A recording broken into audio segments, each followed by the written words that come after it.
Shalom Uvracha, nous sommes ce Shabbat dans un Shabbat qui clôture le livre de Vaïkra, le troisième livre de la Torah, par la paracha Bechukotai.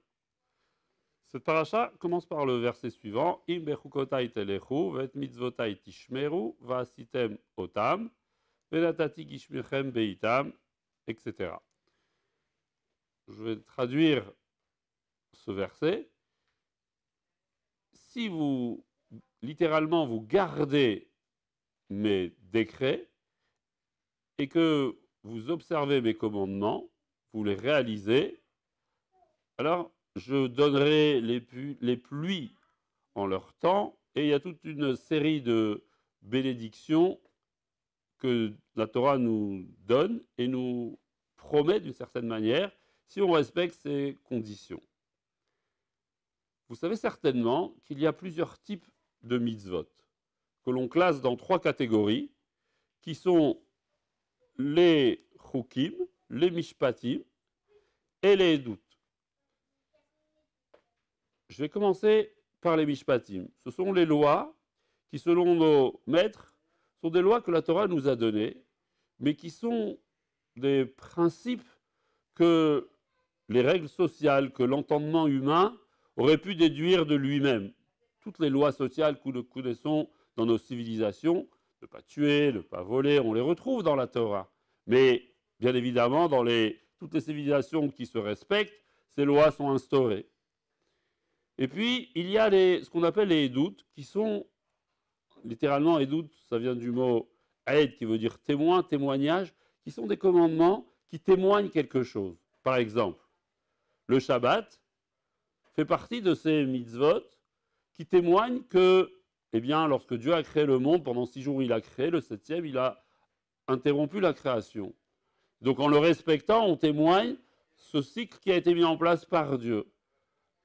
À Pessah, il n'y a pas très longtemps, on a mangé de la matzah, ça fait partie de ces mitzvot où on témoigne qu'en sortant d'Égypte, il y a eu ce phénomène de la pâte que nous avions pris, qu'il n'a pas levé, etc. Eh bien, on accomplit cette mitzvah qui témoigne de ce vécu qui a été traversé par le Ham Israël.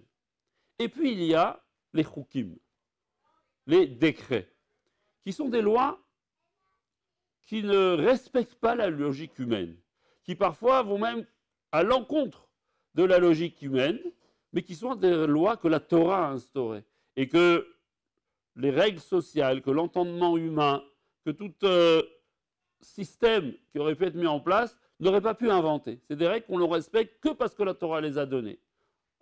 On peut leur trouver des justifications parfois, mais on ne peut pas comprendre véritablement le sens de ces commandements.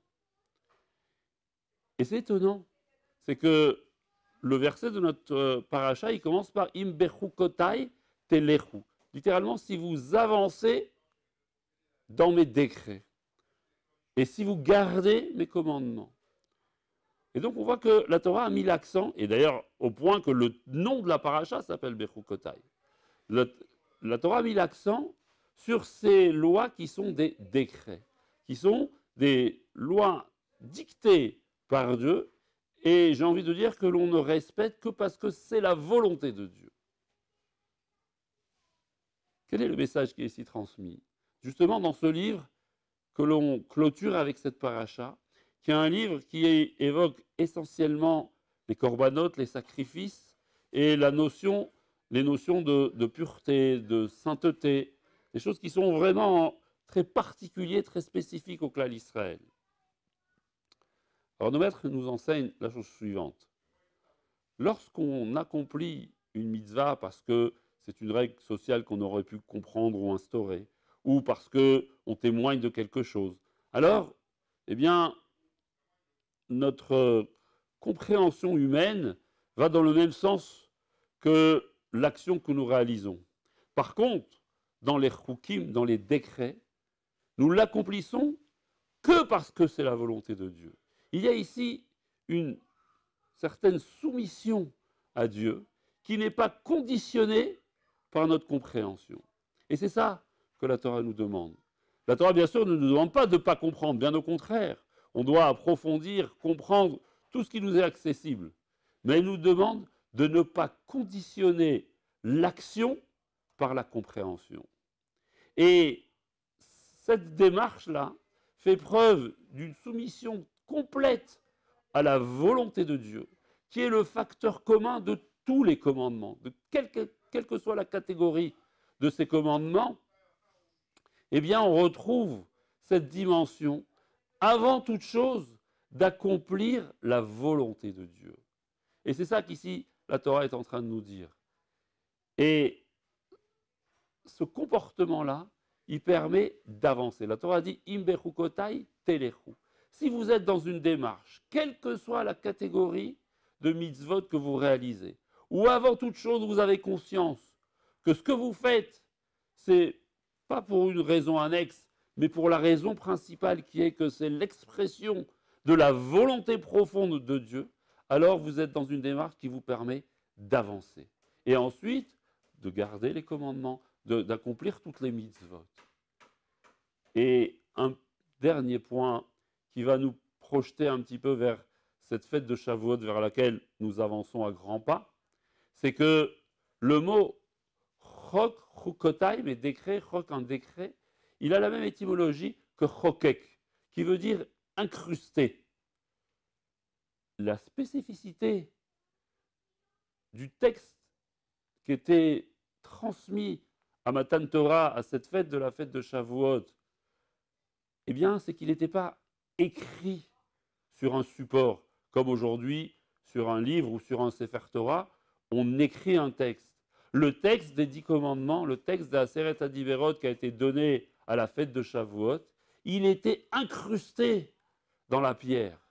Et donc, ce don de la Torah, il exprime le fait que la pierre, le support matériel, le monde matériel, il est transformé par cette présence des lettres de la Torah, par cette présence du sacré. Et c'est ça notre vocation. À nous tous, à nous tous, ça veut dire à toutes les composantes du clan d'Israël, du peuple d'Israël, qui étaient présentes au moment du don de la Torah qu'on célèbre à la fête de Shavuot. Notre vocation, c'est de transformer ce monde dans lequel nous sommes, d'apporter une dimension de sainteté à ce monde matériel dans lequel nous évoluons.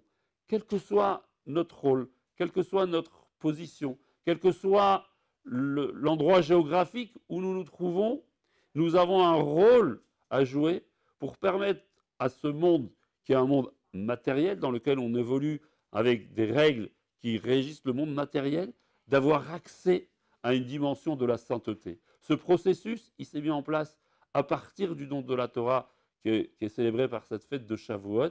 Il a été possible parce que justement, cette Torah, ces mitzvot, ces décrets ont été transmis à l'ensemble du clan d'Israël et charge à nous ensuite d'être capables de réaliser ce pourquoi Dieu nous l'a donné. Alors, ce que je voudrais souhaiter à toute notre communauté et au-delà à tous ceux qui vont peut-être entendre ce message, eh bien, c'est de pouvoir à la fois avoir conscience dans tout ce que nous réalisons que notre souci principal est d'accomplir la volonté de Dieu et que notre rôle principal dans ce monde est de transformer ce monde matériel et de lui donner un accès au monde de la sainteté, au monde de la spiritualité, jusqu'à ce que, eh bien, ça soit la spiritualité qui règne et qui domine dans ce monde et qui l'amènera à la finalité pour ce pourquoi il a été créé, qui sera la fin de notre exil que nous souhaitons le plus proche possible. Amen. Shabbat Shalom à toutes et à tous.